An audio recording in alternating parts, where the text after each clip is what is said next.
Okay. Okay. It says at the top that they're on YouTube. Yeah. All right. Welcome to our Tanya class, Shaar, Hayichud, Vehaemuna, the portal of, unity, oneness, and faith. Not sure how to translate that, sorry. And we are here I should add it is February 2nd, 2025, coming to you from Longmeadow, Massachusetts, center of the universe. We are now at chapter 6, and some of the things that we have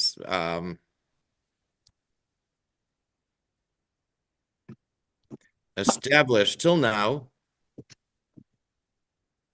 There we go. Some of the things that we've established till now is that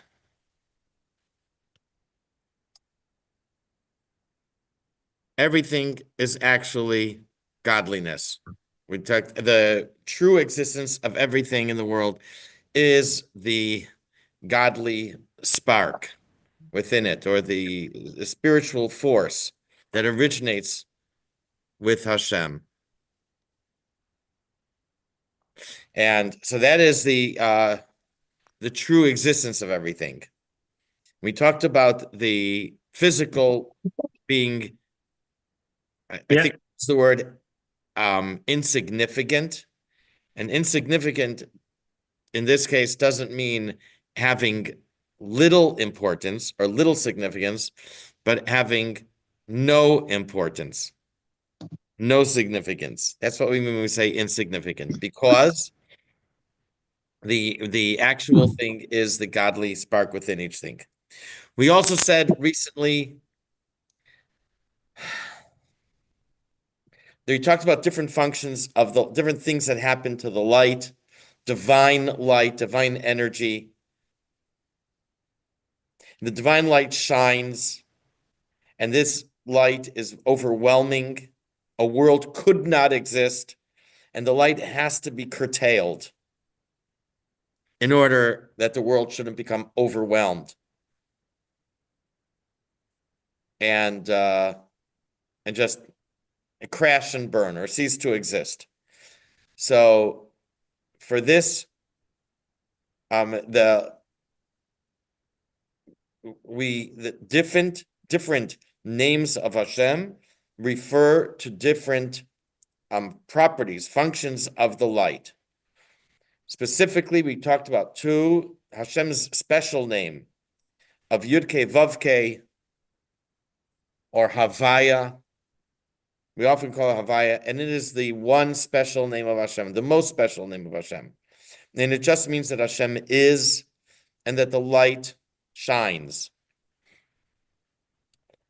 This is represented by the name Havaya, and is also represented by the Sphira called Chesed. Chesed literally means benevolence or kindness. But just like when there's kindness or benevolence, you give. You want to be very giving. And this is the idea of the light that shines without any restriction.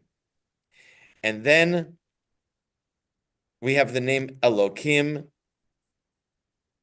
which is corresponds to the Sphira called Gevura. Gevura has a few translations. It means strength, but it also means, so we translate it as severity.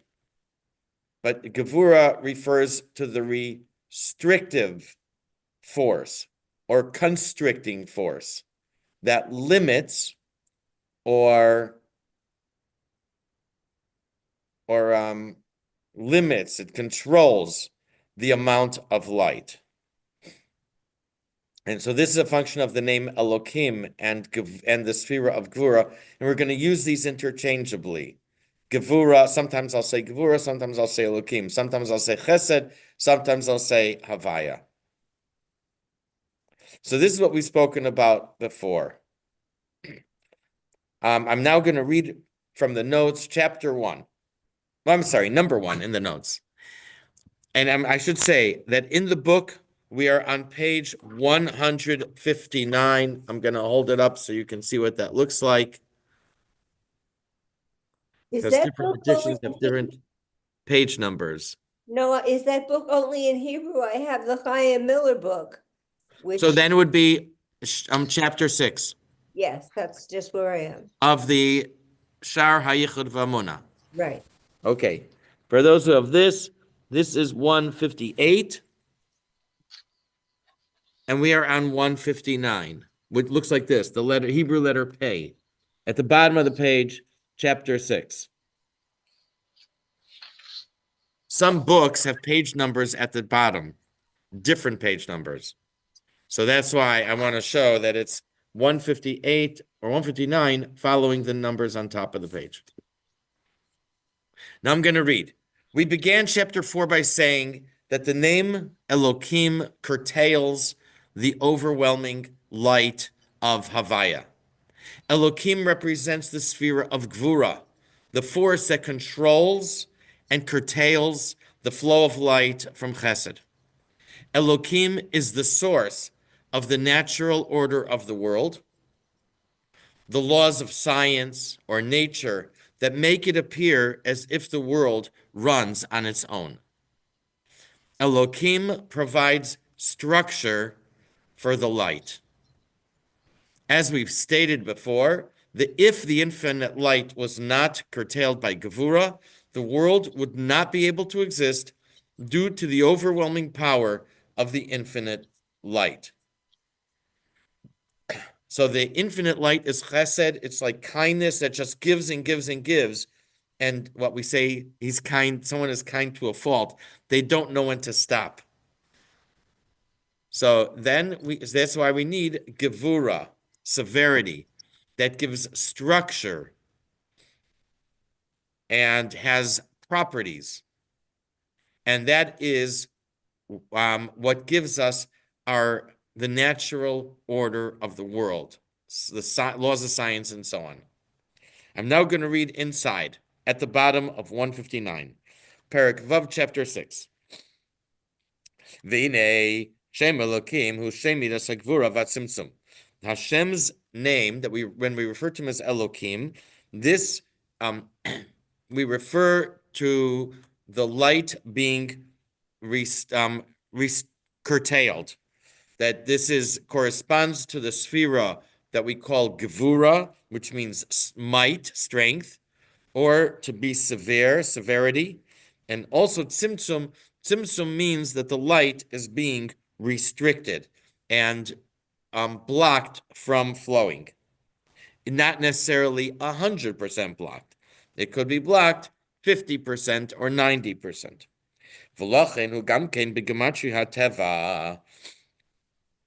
And what's interesting is that every Hebrew letter has a gematria, has a numerical value. By the way, the word for you omniverbivories, the word gematria is similar to the word geometry. So I'm not saying it is geometry, but it means mathematical computations, mathematical values, formulas. The formulae. So the name of Hashem Elohim, Aleph is 1, Lamed is 30, Hey is 5, Yud is 10, and the letter Mem is 40. You put it all together and we get 86. What else is 86? The Hebrew word Hateva. Hey is 5, Tes is 9, Bez is 2, and Ayin is 70. And that also equals 86. What does Hateva mean? Hateva means nature, the natural structure of the world. So the Hateva and Elokim both equal 86 because Elokim is what, the function of Elokim is what gives us nature, a natural order of the world with laws and rules, and not just light that shines without limit. Lefi shemastir or shalmayla hamava muchaya ha'olam. This name Elohim hides the light above that makes the world exist and continue to exist, that creates the world and makes it exist. And it appears to us that the world runs. Why does the world run the way it runs? Is because of the natural order of the world, because of these laws of nature. Now, what we know is that why are there natural properties to the world? Where does nature come from? It comes from Hashem's creation. God created the world, and He created the um the laws of science and nature. But it appears as if it runs on its own. V'shem Elokim zeh hu magin v'nartek l'shem Havaya. And as we said before, we compared Elokim. We said, quoted a pasuk in Tehillim, Kishemesh Magin Havaya Elokim, that the two names of Hashem, Havaya and Elokim, are a sun and a shield.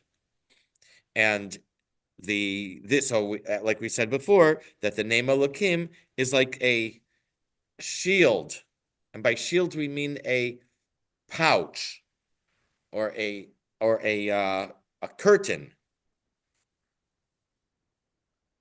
A pouch or a curtain of the name Havaya. So the name Havaya shines, and then like a pouch or curtain, something that blocks the light from shining through in full strength, it only lets through a little bit.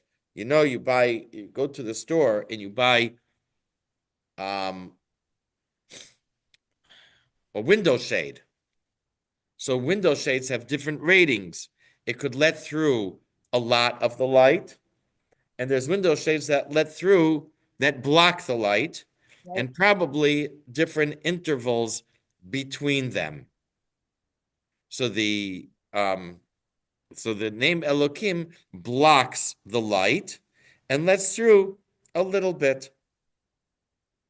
How much is not important for here, I think.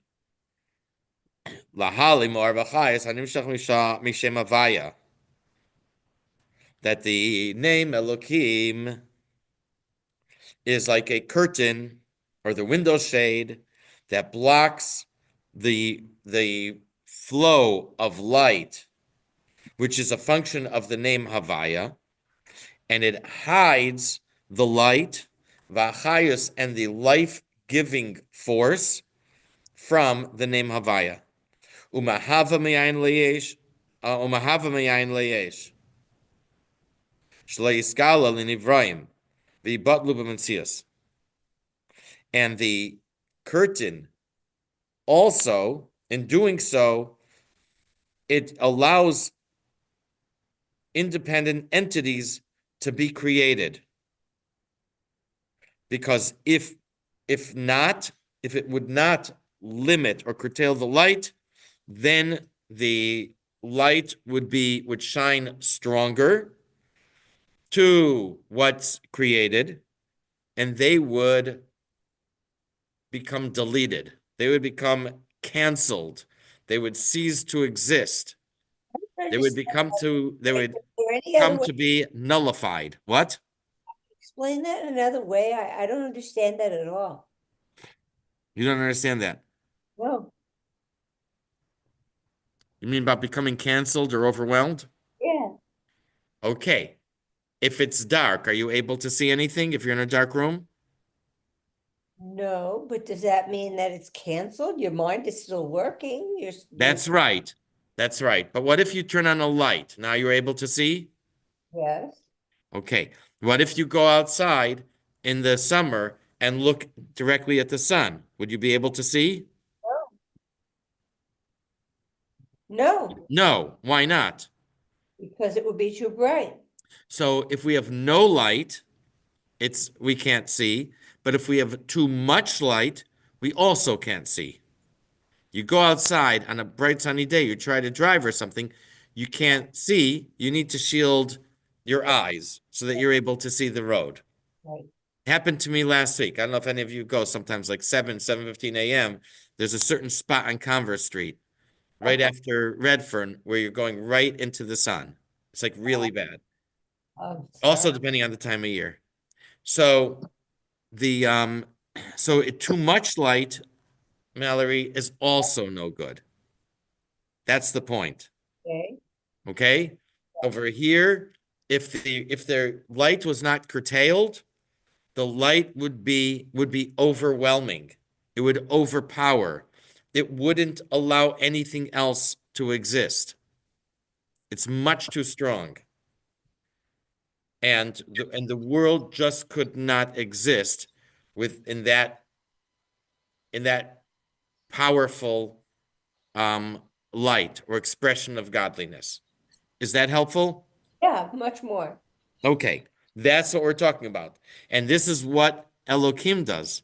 Elohim blocks out the powerful light and allows only a little bit to shine through.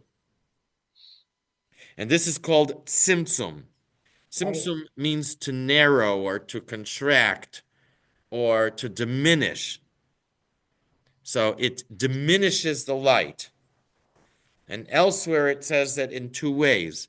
It diminishes the quantity of light, so that there's just a little bit shining through, but it also diminishes the quality of the light or the purity of the light. So that the light that shines through is, let's say, a much less quality, or a much lower quality, or much the purity is missing. Okay, so this is very important. It's called Tzimtzum, and it's very important. But what's very important, what we're going to learn, is that without it, the world could not exist. So we need it to exist. And number 2 says, the Tillim says, Olam Chesed Ibana. King David writes in Tillim, and this literally means that the world was built or founded with kindness. But chesed means kindness, but it's also the name of one of the spheras. And that it's the sphera that is limitless benevolence, kindness, that's giving and giving and giving that we spoke about before. You say Chesed was Chavaya? What? Didn't you say Chesed was Chavaya? And we said that it is, yes, that for our purposes today, it is synonymous, or the function of both is synonymous with Havaya. Havaya and Chesed are going to be interchangeable, I said before. So as we said, the world can only exist with the force of Gevura that curtails the light. So we say that Hashem created those founded with kindness, with Chesed, with a blast of light. But we must say that Gevura is associated with this Chesed, because without the Gevura, the world couldn't exist either. So when it says that the world was built or founded with Chesed, with a big shining light, it means everything that you need to go along with that the light shines and the light gets curtailed so that a world can be created. It does not necessarily work. So we think about it, we speak about it, we're saying that there are two forces that are working against each other. Chesed is pushing the light, pumping the light down the road, and Gvura is standing there blocking it. Chesed is the offensive hockey player trying to get the puck into the goal, and Gevura and Elohim and Gevura are the goalie trying to keep the puck out. They're working against each other. No, we're not. We don't say that. The point you're saying that they work in tandem. But at the end of the day, we haven't talked about Tiferet yet, which is the result of their working in tandem. Yes, you are correct. We are not getting into Tiferes. Okay. So Gevura does not necessarily work against the force of Chesed. It works in conjunction with Chesed. And we call this Hiskalulus Hamidos, how the different spheres work independently. That is, they function as a team. So the best way I can explain this is that you have a gadget, and the gadget has different parts, and whether it's the part that's doing this or the part that's doing that, it's one unit, it's one gadget that works, everything works together. It's possible that what he's describing here is something like that. It's possible what he's describing here is even more unified than that. It's not just two parts of the gadget that have different functions that work in tandem. It's possible that it is like one, it's one thing where all of this is one function. That is that I'm not clear about. I'm not clear how to describe that then, and I'm not clear if that's which one it means. I will now read inside. This function or this idea that we're saying that the gvura or tzimtzum, where the light is curtailed and contracted, hu gam kein bechinas chesed sha'olam yibana bai. This is also part of Hashem's kindness that creates the world. We just explained that without this, a world could not exist. So this is essential to the world being created. So if the Tillim says that Olam Chesed Bana, the world is created, is built, founded on kindness, and since this is essential, this has to be part of Chesed as well. V'zui b'chinas gvura haklula b'chesed, and we call this gvura with that's absorbed in Chesed. It's called severity. That's that's included with Chesed, with kindness. V'hinei meiskalus hamidas zubezu nira la'ayin iu v'germa echad shehem midaisav. So since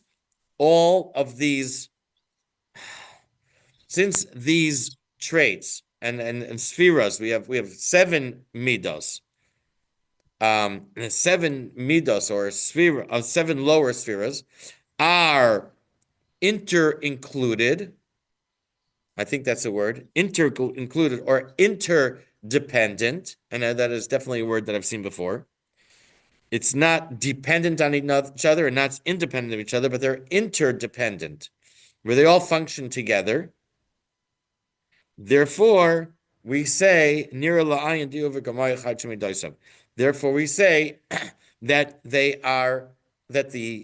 we have expression in the Zohar that he and his I can't think of the right word. If anyone has an English, you can help me. And the extensions, perhaps. Generally, we say that this refers to the light and the containers within each level are midoisav.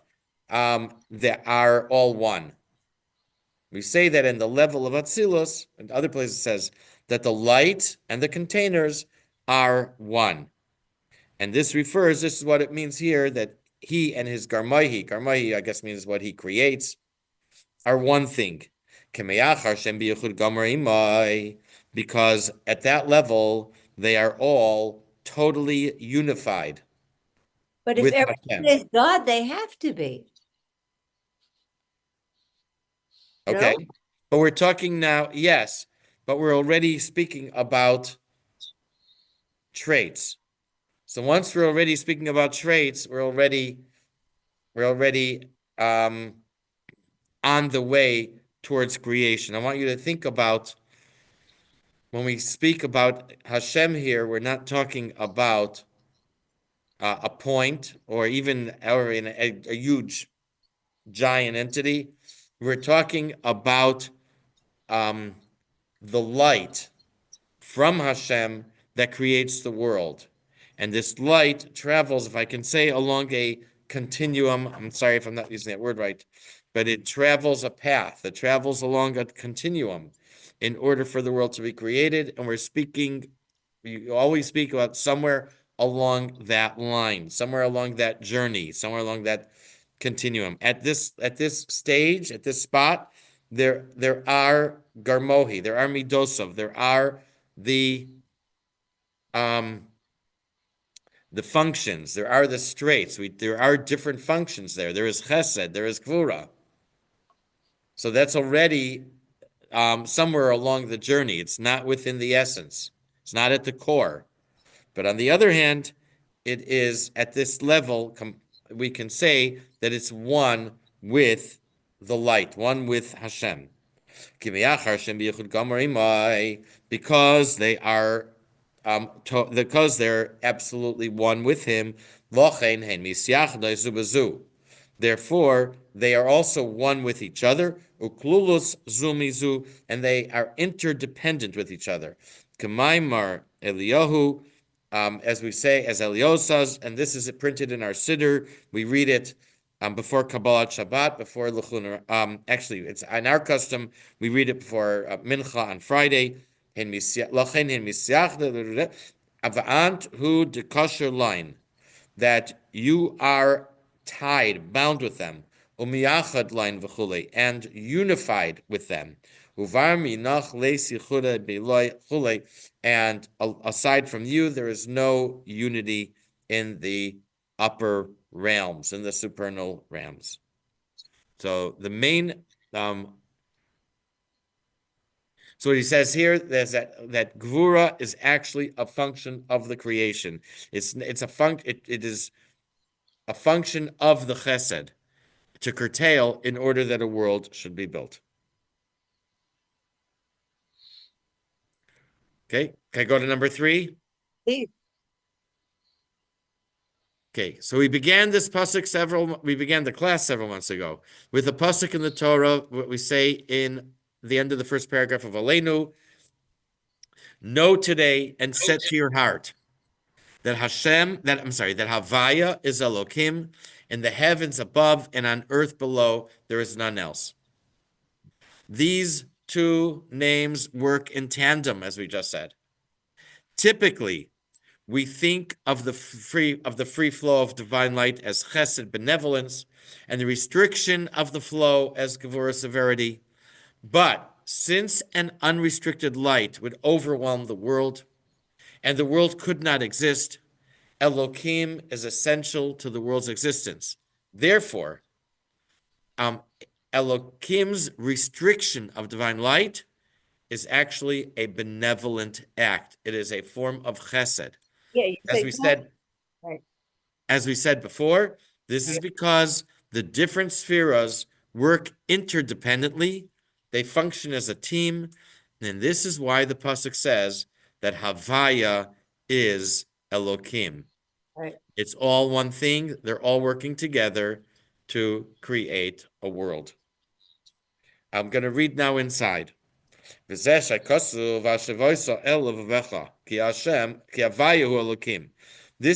the pasuk means, that you should set to your heart that Havaya is Elokim. Perish, this means these two names are actually one. That even the name Elokim, that we said whose function is to contract and conceal the light, to curtail the light, to bechinas chesed k'moy shem havaya, that it too is acting in a way which is kind and benevolent, because without it, a world couldn't be created. You can't. Your kid wants candy, so you give them candy, and they want more, so you give them more, and they want more, so you give more and more, as much as they want and more than want. Is that kind? Is that being being kind to your child? No, you're gonna you're gonna destroy them like that. If you want to do what's right for your kid, then you're gonna give a limited amount. And this is chesed. Doing gevura, limiting the amount, is the way you show kindness to them. Rabbi, I feel that very personally. Do you want to elaborate? Well, in my personal situation. Okay, I'm saying, would you like to share more? I'm not sure where you're from. If you'd like to share more, fine. If you'd like to, Just giving too much, giving too much. giving too much, Okay, and feeling an obligation to do so. there is a, okay, there's a very nice explanation. Maybe I'll give after we do this. I'll elaborate. I'll elaborate a little more. It's a perfect example of this is the candy. That your kid wants candy, you give, give, give. Your kid wants to stay up, and it's 8 o'clock, 9 o'clock, 11 o'clock, 12 o'clock. We did have a student here once who parents gave up and went to sleep. They would go to sleep, whatever, 9, 10 o'clock.